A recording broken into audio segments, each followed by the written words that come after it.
Carlos II de Habsburgo, rey de España, ha muerto sin descendencia. Tras muchas vacilaciones y casi en su lecho de muerte, designará como sucesor al príncipe francés Felipe de Anjou, de la Casa de Borbón. Otro pariente de Carlos II, el archiduque Carlos de Austria, también aspira al trono de España al reivindicar más derechos que Felipe. Las potencias se disputan la corona de España. Europa está en guerra.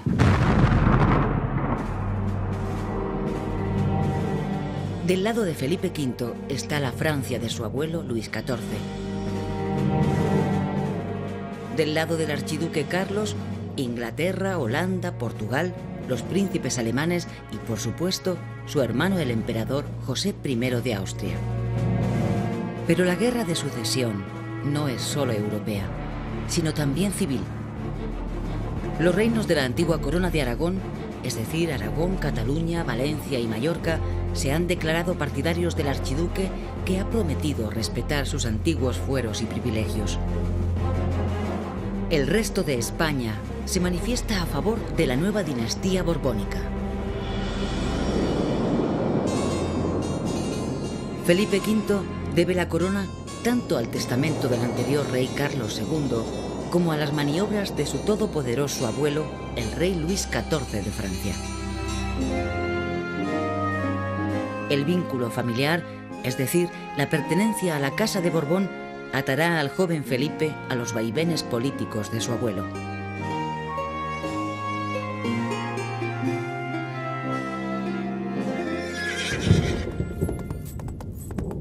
Es el año 1707 y reina en España Felipe V de Borbón.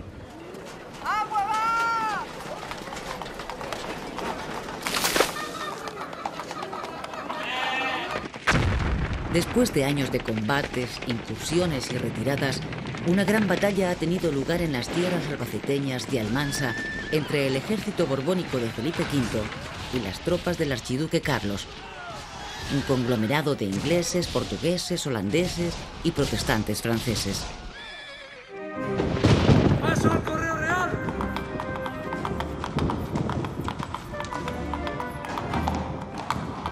¡Palafranero!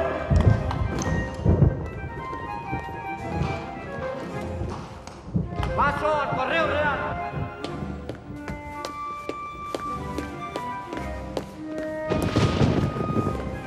La primera persona en enterarse en el Alcázar del resultado de la batalla va a ser la princesa de los Ursinos, camarera mayor de la joven reina.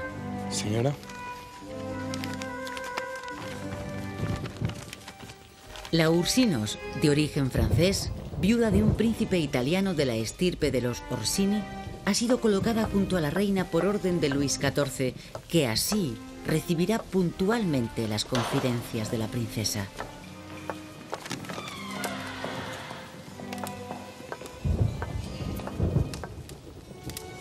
Señor, la victoria de las tropas de Vuestra Majestad ha sido completa. Efectivamente, el botín de los vencedores es inmenso. Los prisioneros son más de 10.000. La victoria en la decisiva batalla de Almansa abre a las tropas borbónicas el camino de Valencia y Aragón. Los reinos derrotados pierden sus fueros y privilegios, que son sustituidos por las vigentes leyes de Castilla.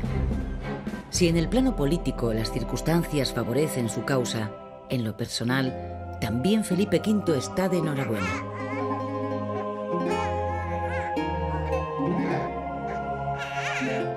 Su esposa, la reina María Luisa Gabriela, da a luz a un varón que recibe el nombre de Luis.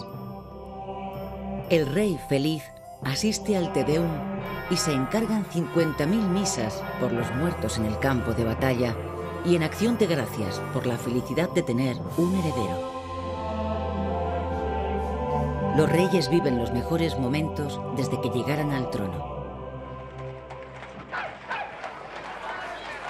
Berwick, vencedor en Almansa y posteriormente en Játiva y Valencia, y el duque de Orleans, triunfante en Zaragoza, Lérida y el llano de Urgel, son agasajados en la corte. De hecho, Orleans oficiará de padrino en el bautizo del heredero de la corona en representación de Luis XIV.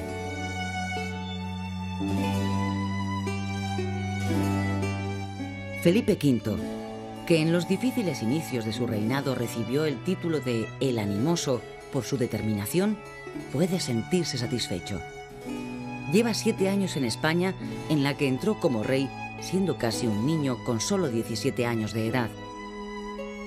Nacido en Francia, sin hablar el idioma castellano, con gustos muy diferentes, fue sin embargo bien recibido en la corte.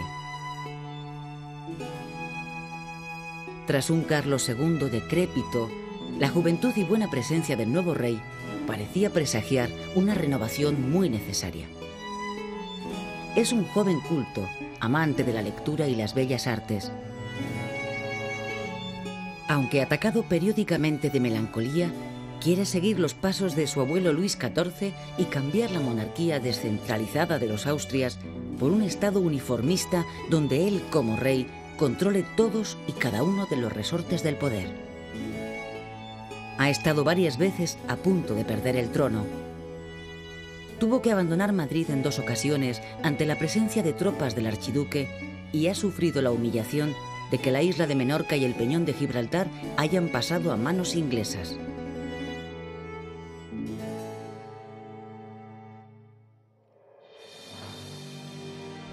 En 1711 muere en Viena José I, emperador de Austria. Su sucesor es precisamente el enemigo de Felipe, el archiduque Carlos, que reinará como Carlos VI de Austria. Hereda además un extenso imperio con una importante presencia en España, pues las tropas imperiales aún dominan parte de Cataluña y Baleares. De hecho, la esposa del archiduque, Isabel Cristina, permanece todavía como regente en Barcelona y pronto la abandonará, pues los intereses del nuevo emperador se han desplazado al centro de Europa e Italia. Mientras tanto, una Europa cansada de guerras está enviando emisarios a la ciudad holandesa de Utrecht con el propósito de poner las bases de una paz duradera. En los tratados de Utrecht de 1713 se constata el inicio de la preponderancia de Inglaterra y el ocaso de Francia. Una muestra. Inglaterra se queda con Gibraltar y Menorca, el tráfico de esclavos africanos y la posibilidad de comerciar con la América española. España, con Francia en declive, debe entregar al imperio austriaco las plazas fuertes que todavía tiene en los Países Bajos, el Luxemburgo, el Milanesado, la Toscana, Nápoles, Sicilia y Cerdeña. Todo a cambio de que las potencias europeas reconozcan definitivamente a Felipe V como rey de España.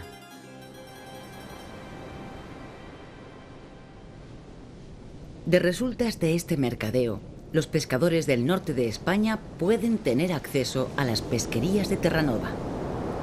Todo un símbolo del declive del otrora poderoso imperio español.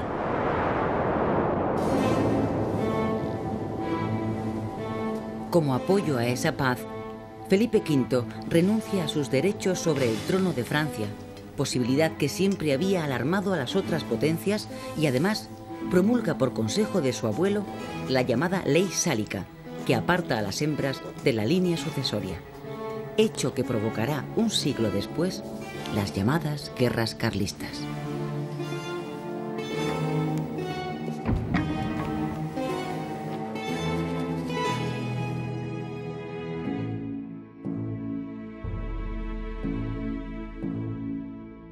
Carlos VI de Austria, el antes archiduque Carlos, centrado en los problemas de su imperio, toma la decisión de retirarse de Cataluña y Baleares. El 10 de julio de 1713, el generalísimo Starhemberg y sus tropas imperiales abandonan Barcelona, un día después de que los consellers del Consejo de Ciento, asamblea de notables que gobiernan la ciudad, declarara la guerra a Felipe V. La suerte está echada. Las tropas borbónicas del duque de Berwick entran en Barcelona el 11 de septiembre pese a la heroica defensa de sus ciudadanos.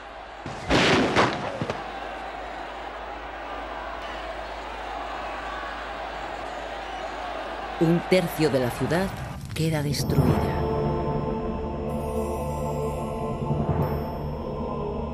En recuerdo de esta jornada, se instituyó la actual conmemoración de la Diada en Cataluña.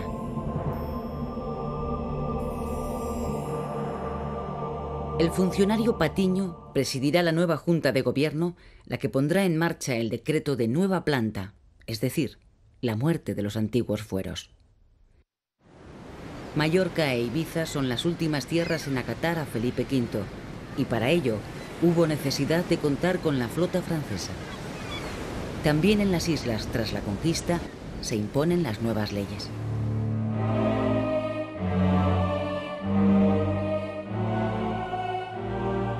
Tras la caída de Barcelona, Felipe V ordena la desaparición de la Generalitat, el histórico gobierno de Cataluña, así como del barcelonés Consejo de Ciento. Penaliza con millones de reales a todos los que fueron partidarios del archiduque, ya fueran castellanos o residentes de la antigua corona de Aragón. La represión borbónica en Cataluña se manifiesta en el ámbito cultural con la supresión de las 6 universidades existentes. La villa de Cervera, que se había mostrado fiel a Felipe V, queda como sede de la universidad única, entregando la docencia a los jesuitas.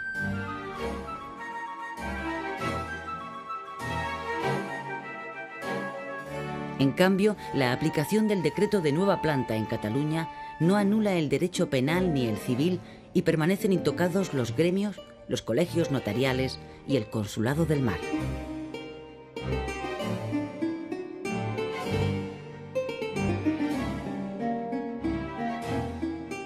A las Vascongadas y a Navarra, que han sido fieles a Felipe V, se les permite mantener sus antiguos fueros, privilegios que se conservarán vigentes hasta 1876.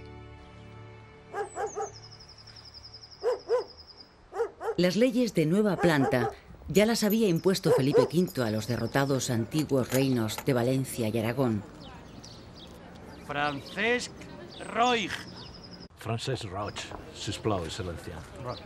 Los decretos de nueva planta borbónica tratan de hacer de España una sola monarquía en la que todos los súbditos queden sujetos a unas mismas leyes y a una sola administración centralizada en la que el castellano queda como única lengua oficial en los asuntos legales. Jordi Dalmau. Jordi. En orden a conseguir la modernización del Estado, se intenta acabar con la vieja administración de la monarquía de los Austrias y se implanta una reforma fiscal que adquiere en Cataluña su más decidido exponente, el catastro. Adeu. Josep Fontcuberta. Josep. Se graban las propiedades de los hacendados y del clero hasta conseguir un saneamiento de la siempre quebrantada Real Hacienda, así como una mejor distribución de las cargas sociales. Siguiendo el ejemplo de Castilla, son los intendentes los encargados de cobrar los impuestos. El control del monarca alcanza a los municipios, a cuya cabeza se colocan a los corregidores de nombramiento real. Pere Pujol. Pere Pujol. Pere Pujol.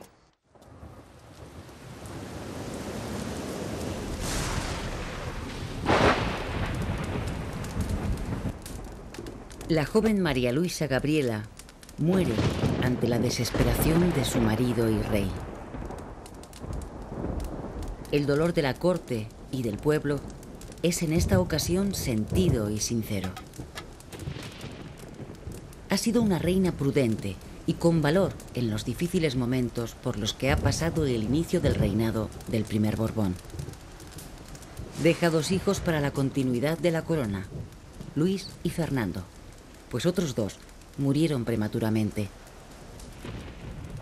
El rey sufre una de sus crisis depresivas y es la princesa de los Ursinos, la dama de confianza de la reina, la que hace y deshace en el Alcázar.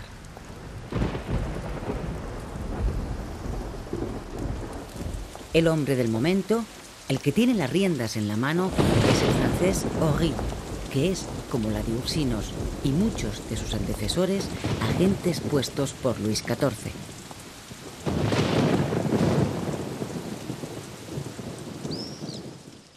De acuerdo con la de Ursinos, Ory acelera el proceso de centralización y racionalización de la administración que habían comenzado sus predecesores y crea la figura del Intendente General de Finanzas y 4 secretarías, antecedentes claros de los actuales ministerios, lo que supone una positiva novedad respecto a la manera de gobernar de los anteriores monarcas.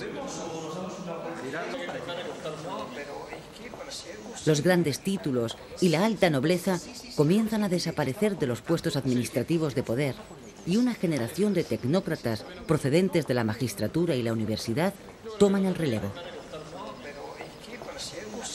En común tienen su procedencia social no aristocrática y su idea de un Estado centralizado al estilo francés, que en ese momento es sinónimo de modernidad. En esa línea surgirán personajes de la talla de los hermanos Patiño, Ensenada, el economista Ustariz, Melchor de Macanaz y otros, dispuestos a configurar el nuevo Estado que nace con la llegada del primer Borbón. Otro de los fines de la política absolutista que impone Felipe V a la manera de su abuelo Luis XIV es la voluntad de disminuir el poder de la Iglesia católica. Se pretende que la Inquisición pierda prerrogativas y se someta al poder de la jurisdicción ordinaria. Macanaz, como fiscal del Consejo de Castilla, será el ariete que use Felipe V para intentar que el Santo Oficio se avenga a la autoridad real. El pulso le cuesta a Macanaz el exilio, pero su obra será el primer paso para poner en práctica la política regalista de los reyes de la Casa de Borbón, es decir, el intento de sujetar la autoridad de la Iglesia al poder del Estado y así mantener los privilegios que la corona ha conseguido de los papas en el transcurso de los años. En la corte, la larga influencia francesa va a dejar paso a la italiana gracias a los manejos del abate Julio Alberoni, embajador del Ducado de Parma en Madrid. Poco a poco hace amistad con la de Ursinos, a la que convence de que la novia ideal para el rey viudo es Isabel de Farnesio, hija de los grandes duques de Parma. El rey, necesitado de alicientes, accede. La elegida Isabel de Farnesio se casa por poderes en su Parma natal y en el mes de diciembre de 1715 entra en España por Bayona, donde la recibe Alberoni.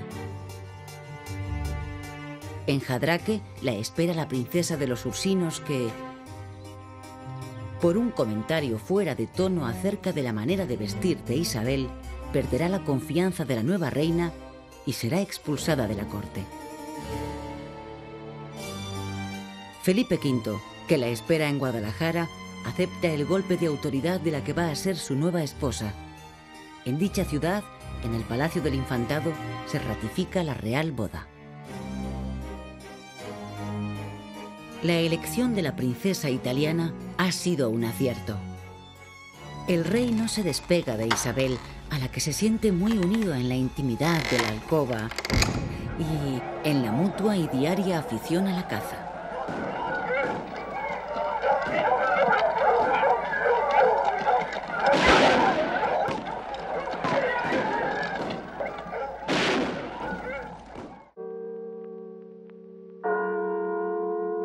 En 1715 muere en Francia Luis XIV, el poderoso Rey Sol, auténtico padrino y valedor de su nieto Felipe V.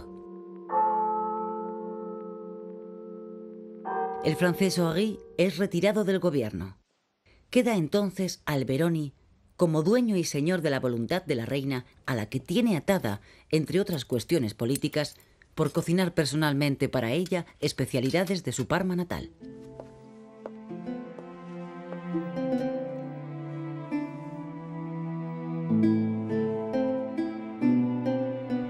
Con el nacimiento del que será futuro rey Carlos III, primer hijo de la Farnesio, tercero en la línea sucesoria, comienza una actividad política exterior por parte de la camarilla de la reina, alarmada por el deterioro físico de Felipe V y deseosa de recuperar los antiguos territorios españoles en Italia.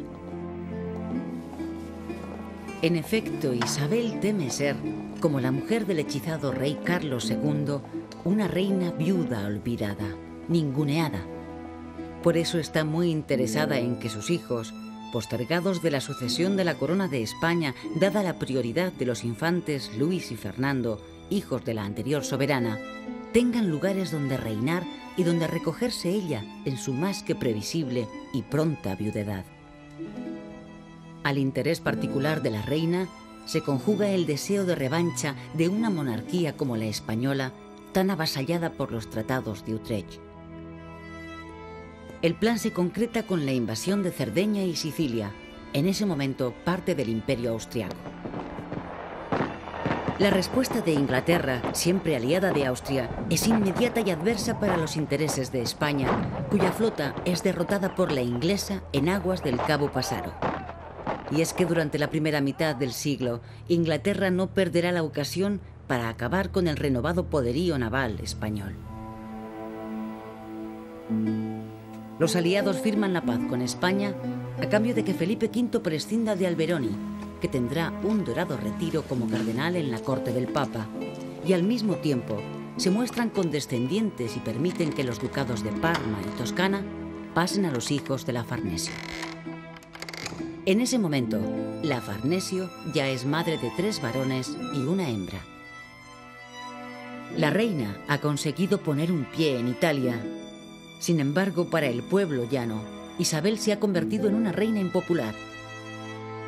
Las guerras de Italia empobrecen a un país que piensa que son más un asunto de familia que una necesidad de Estado.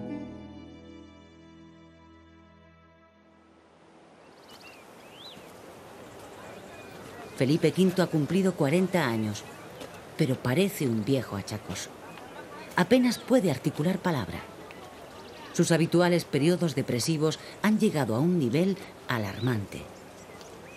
Nunca le ha gustado el Escorial y por eso ha mandado construir cerca de Segovia, en la granja de San Ildefonso, un palacio y unos jardines al gusto francés, a la manera de un pequeño Versalles.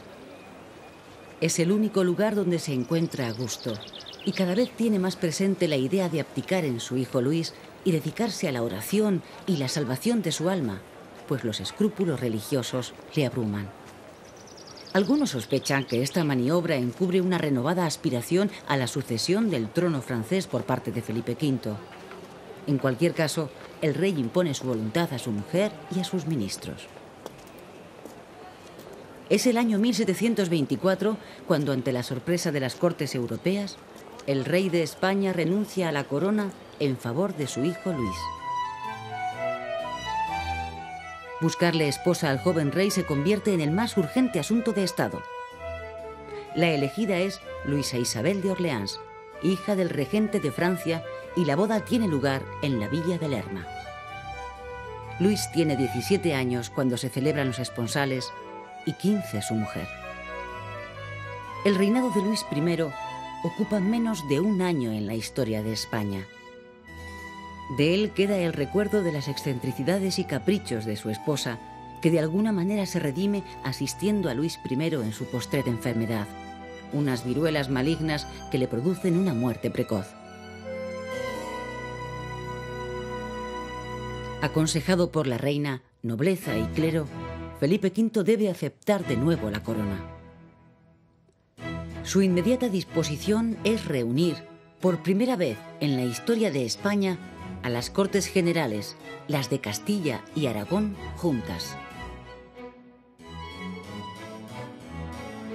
El acto tiene lugar en la iglesia de los Jerónimos de Madrid, como representación de la nueva idea de España que patrocina Felipe V, y con el fin de que refrenden a Fernando, su otro hijo habido en su primer matrimonio, como heredero al trono. Con el sucesor aceptado, Felipe V vuelve a sumergirse en una crisis depresiva con deseos de abandonarlo todo. Piensa de nuevo en abdicar, pero otra vez hay que resolver la cuestión de la boda del recién proclamado príncipe de Asturias. Interesa acercarse políticamente a Portugal para contrarrestar la influencia inglesa. La elegida es Bárbara de Braganza, con tal fama de poco agraciada que Fernando pide antes de decidirse que le traigan un retrato. Pero el deseo de Felipe V por asegurar la sucesión es tal que no admite excusas. El arreglo entre las casas reinantes de España y Portugal va a ser doble. Mientras Fernando desposa a Bárbara de Braganza, el heredero de Portugal lo hará con su hermanastra, la infanta María Ana Victoria. La madre de la infanta, la reina Isabel de Farnesio, puede sentirse satisfecha. Por lo menos una de sus hijas será tan reina como ella.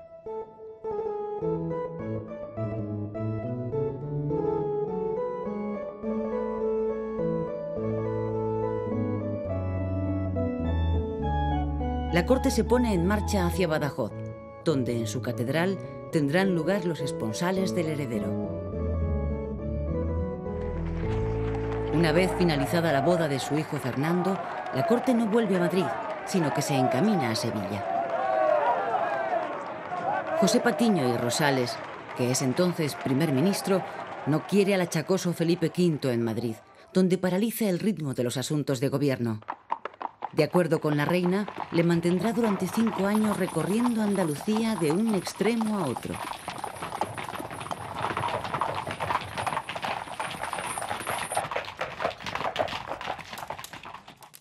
José Patiño era en ese momento el hombre con más poder del Estado. Sobre sus espaldas acumulaba una larga experiencia. Había sido el encargado de imponer la nueva planta en Cataluña, para luego ocupar puestos de importancia en Extremadura y Cádiz, ciudad a la que llevó la casa de contratación que desde la época de la conquista de América estuviera radicada en Sevilla. Cuando el viaje de los reyes por Andalucía reunía en su persona los cargos de secretario de Marina, de Indias, secretario de Hacienda y superintendente de rentas.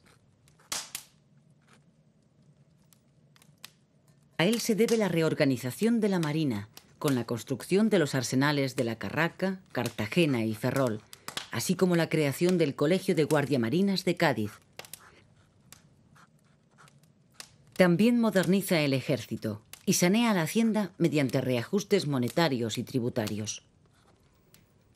Preocupado como estaba por la voracidad inglesa hacia las colonias de América, impulsa la construcción naval y abre el comercio a compañías particulares como la guipuzcoana, que traerá avíos de Caracas, o la de Barcelona, que llevará paños a La Habana. Parece difícil de entender que en esos largos años de guerra civil y de expediciones militares al exterior hubiera lugar para el desarrollo cultural. Pero así fue, y para mayor extrañeza, con un protagonismo muy personal del propio monarca, Felipe V.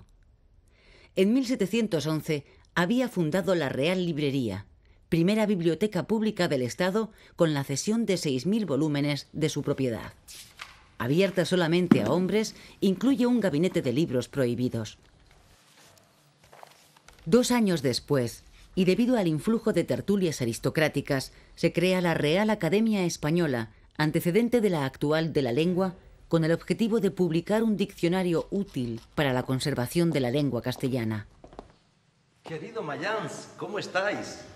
Hombre, amigo Patiño, precisamente tengo aquí para usted El bibliotecario real, el valenciano de Oliva, Gregorio Mayans y Ciscar, edita la primera biografía de Cervantes y con sus diversos estudios se convierte en una de las grandes figuras de la nueva ciencia lingüística.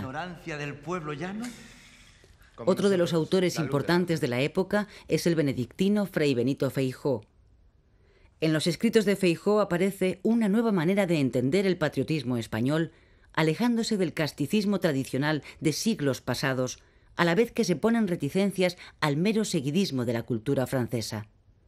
En esa misma línea estaría José Campillo, sucesor de Patiño al frente del ministerio y autor del libro Lo que hay de más y menos en España, que resume muy bien la nueva manera de entender España como una nación que intenta encontrar el sitio que le corresponde en la Europa del siglo XVIII.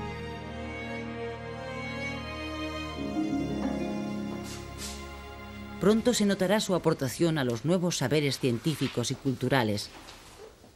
Un ejemplo es la barcelonesa Academia de las Buenas Letras.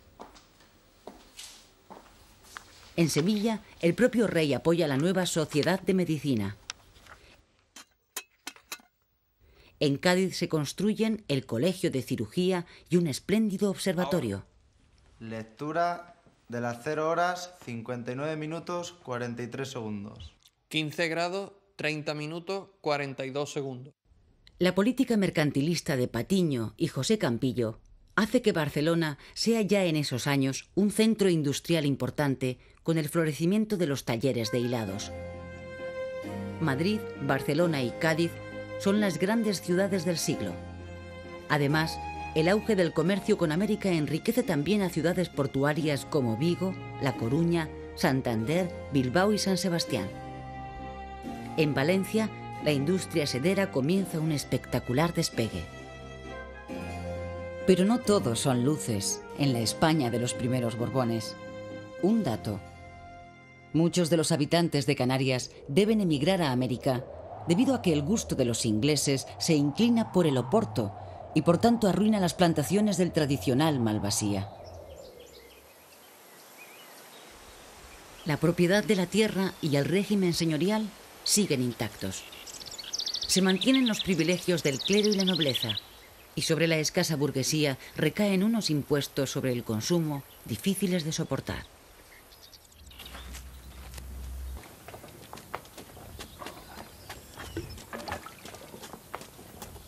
Esta situación se vio agravada por las terribles hambrunas de principios del siglo XVIII.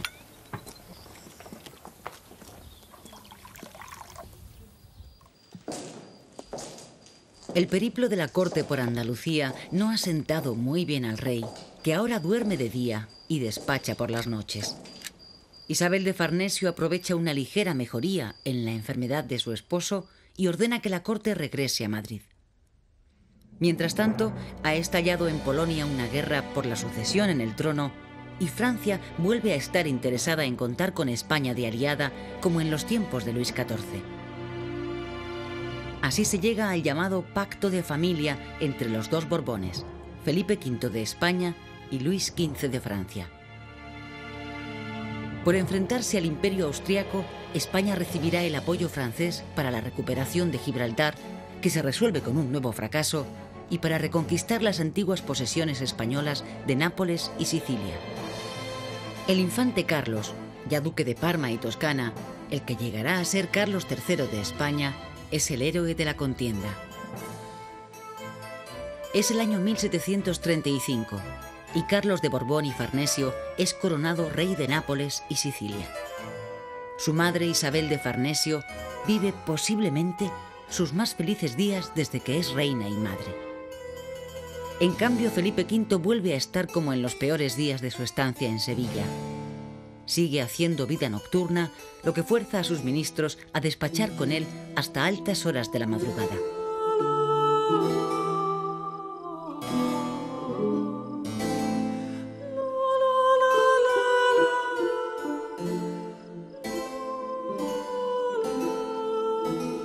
Solamente la música parece calmar su estado perpetuo de excitación.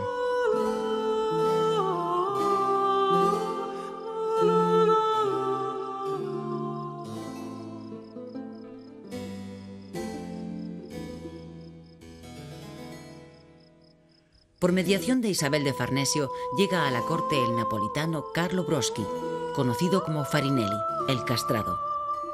Su extraordinaria voz parece sacar al rey de su permanente melancolía.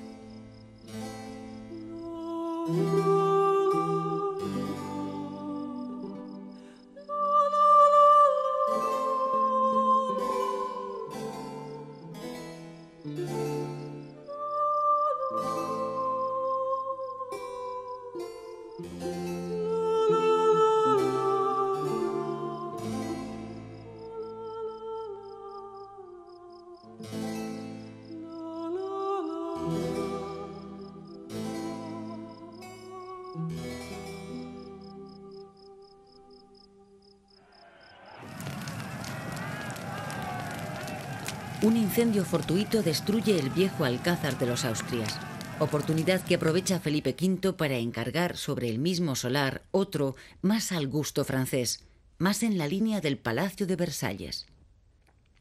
Del nuevo palacio se encargará el arquitecto Yubara y tras su muerte Sacchetti. Ambos llevan a cabo el proyecto que mezcla el gusto entre italiano y francés de los reyes. Dicho palacio es el que ha llegado hasta nosotros como Palacio Real.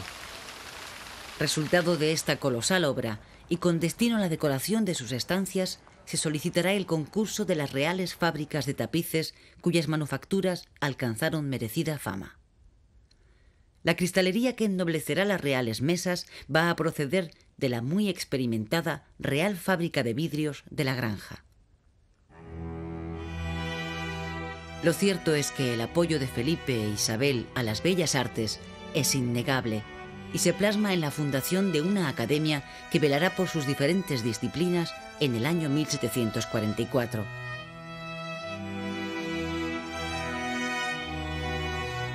De hecho, la propia reina se atreve con la pintura, haciendo retratos como este de su marido y rey.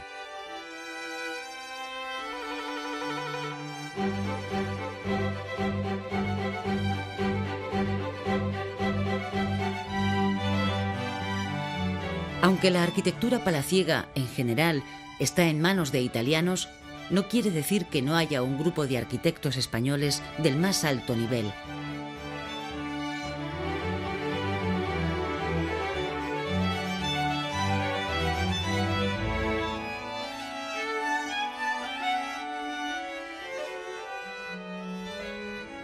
En la imaginería religiosa se vive una época de esplendor con los trabajos en Andalucía de la Roldana, como así se conocía a la hija del escultor Roldán, y las magistrales obras de Salcillo, descendiente de napolitanos afincado en Murcia, con quien esta disciplina alcanza cotas de arte mayor. En cambio, en la escultura palaciega y la pintura de corte, el gusto francés se impone desde el principio. Huas como paisajista y Rank y posteriormente Van Loo como pintores de cámara.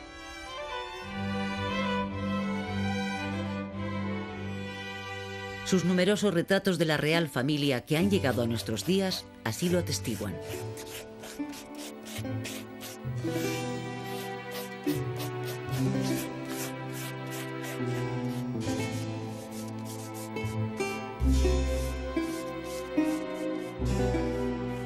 En este último retrato de familia que pinta Van Loo 3 años antes de la muerte del rey, se ve a un sosegado Felipe V, lejos de aquel animoso joven que llegara a España 45 años antes. Felipe V muere el día 9 de julio de 1746 a consecuencia de un ataque de apoplejía.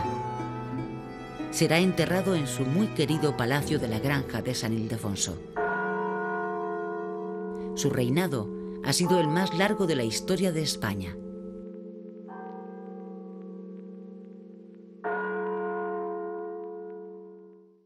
A Felipe V le sucede su hijo Fernando, habido con su primera mujer, Luisa Gabriela de Saboya. La infancia de Fernando VI, nuevo rey de España, ha sido muy triste. De su padre Felipe V poco cariño pudo recibir. De su madre, la reina María Luisa, apenas un difuso recuerdo le queda. Con su madrastra Isabel de Farnesio mantiene malas relaciones.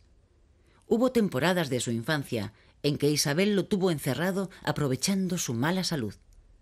Propagó por las cancillerías europeas el bulo de su nulo futuro como rey. E incluso, cuando Fernando fue investido como príncipe de Asturias, prohibió su presencia en los despachos del rey con los ministros. Así pues, no es de extrañar que Fernando y su esposa, la portuguesa Bárbara de Braganza, recomienden a la Farnesio que abandone la corte y se instale en el Palacio de la Granja, a prudente distancia de Madrid. A pesar de la lejanía, Isabel continuará con sus intrigas, y más de una vez el rey Fernando le recordará desde Aranjuez, su palacio favorito, que sus años de mando han terminado.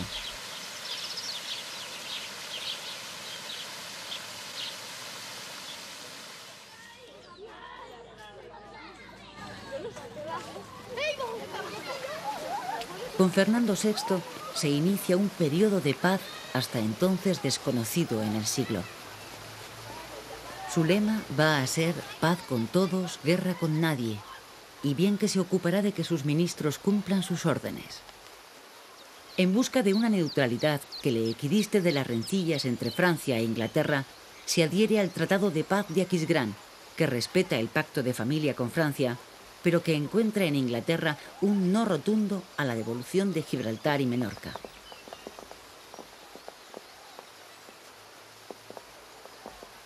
La pugna entre Francia e Inglaterra tiene reflejo hasta en el despacho del rey. Los dos hombres de estado del momento son José de Carvajal y Lancaster y el marqués de la Ensenada. Carvajal, que preside la Junta de Moneda y Comercio, es un verdadero animador del fomento de la riqueza del reino y partidario de la alianza con Inglaterra. Ensenada, ministro de Estado, es un declarado afrancesado. Pone en marcha su famoso catastro en tierras castellanas, una estadística de la población y riqueza del reino. Fernando busca en el contrapeso de sus dos ministros la política de neutralidad que persigue. Esta política de neutralidad favorece el desarrollo de la América española, que también recibe el impulso reformista borbónico. Para la mejor defensa de su área económica por excelencia, el Mar Caribe, se apuesta por la creación de un nuevo virreinato, el de Nueva Granada, con capital en Bogotá y con un puerto clave, Cartagena de Indias. Sus murallas, erigidas para combatir la piratería y las rapiñas inglesas, serán las más importantes de la época. Esa preocupación por América lleva a la monarquía a abrir el gobierno colonial a los españoles allí nacidos, los criollos, clase en ascenso, a mejorar las defensas costeras de Portobelo, Panamá y La Habana, a la construcción de puertos como el de Buenos Aires y a expender permisos de acuñación como el de la Casa de la Moneda de Santiago de Chile.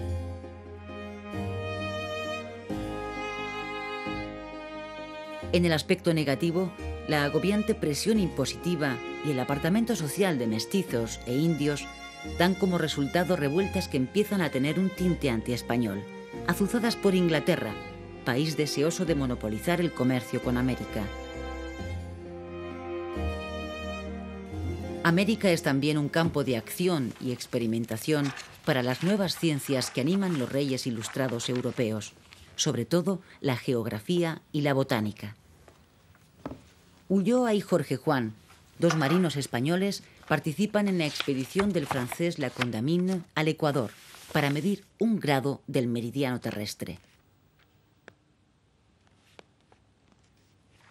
Fruto de este interés es la construcción en Madrid del Gabinete de Historia Natural o Jardín Botánico, que tiene en el naturalista José Kerr su mayor animador.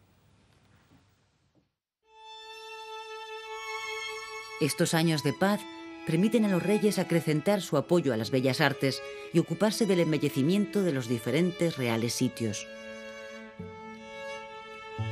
El interés de sus majestades se decanta por el Real Sitio de Aranjuez, que durante largas temporadas es el auténtico corazón de la corte. Figura principal de la vida cortesana es el famoso Farinelli, quien se convierte en el maestro de ceremonias de las fiestas de palacio. Y es que el nivel musical de la corte española es de los más elevados de Europa. No hay que olvidar que Domenico Scarlatti entra en la corte con el séquito de Bárbara de Braganza, su alumna más aplicada. Gran aficionada a tocar el clave, llegará con el tiempo a la composición musical.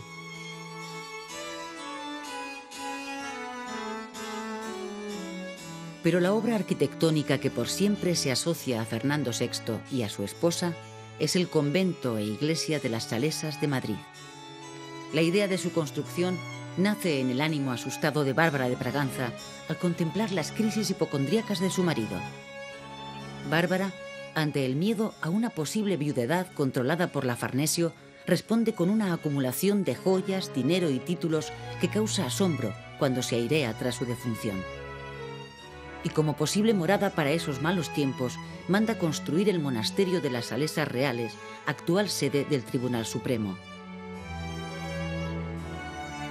En la basílica, al gusto del barroco portugués, se cuida de preparar la tumba para los restos de la real pareja, ya que al no ser madre de rey, no tenía derecho a ser enterrada en la cripta de El Escorial.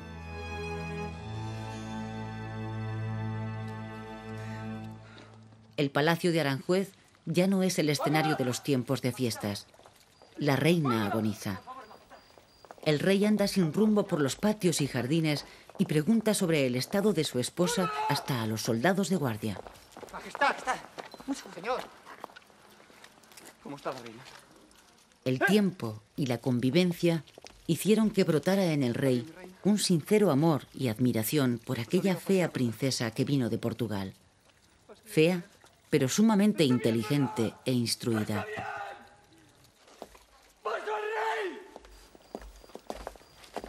Quizá el hecho de no tener descendencia unió entrañablemente a los soberanos. En el decir de todos, fue una buena reina.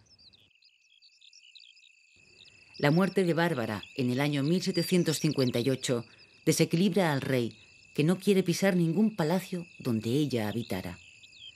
Se recluye en el castillo de Villaviciosa de Odón, próximo a Madrid, donde paulatinamente entra en una situación de demencia.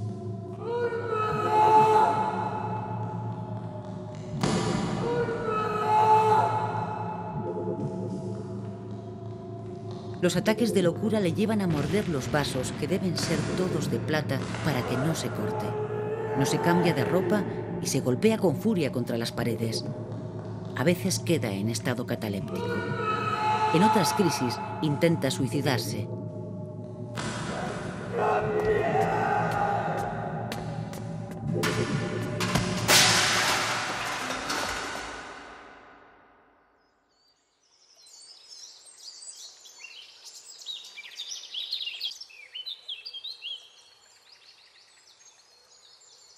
Puntual y personalmente, Isabel mantiene informado a su hijo Carlos, rey de Nápoles, del trágico estado del rey que no tarda en fallecer. Es el 10 de agosto de 1759. En un momento de lucidez, Fernando VI hizo testamento, nombrando heredero universal a su hermanastro Carlos, rey de Nápoles. Mientras éste no llegue, la gobernación del país deberá recaer en las manos de la reina madre, Isabel de Farnesio. La nueva reina gobernadora Isabel de Farnesio, a sus 66 años, ha cumplido con creces sus más anhelados sueños. Su hijo Carlos ya es oficialmente rey de España y por lo tanto la corona de Nápoles pasará a su nieto mayor. Su hijo segundo, el infante don Felipe, es rey de Parma. Su hija mayor, Mariana Victoria, reina en Lisboa, y la menor, María Antonia, en Turín, como reina de Cerdeña que es. Y si su hija María Teresa viviera, sería por entonces reina de Francia. Un balance que sitúa a la Farnesio como nexo de unión de todos los reinos católicos del sur de Europa.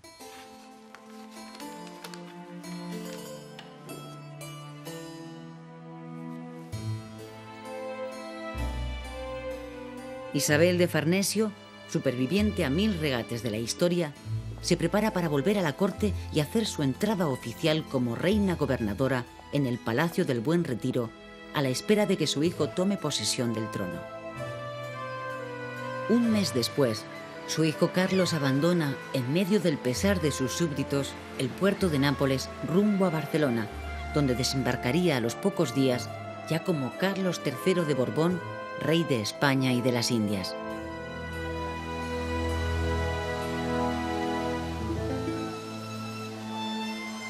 La dinastía de los Borbones no tuvo una entrada fácil en la historia de España. Los costes de una guerra larga de 14 años planearon permanentemente sobre el primer Borbón, Felipe V. La sociedad española con la que se encontró no era fácilmente gobernable, sobre todo por las diferentes posiciones políticas de la Corona de Castilla y de la Corona de Aragón.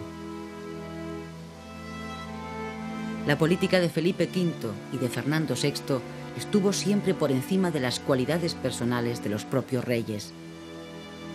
Contó mucho el papel de las reinas, pero sobre todo un equipo de gobernantes eficaces con sentido de Estado que supieron ejercer con conciencia profesional y nacional sus tareas administrativas.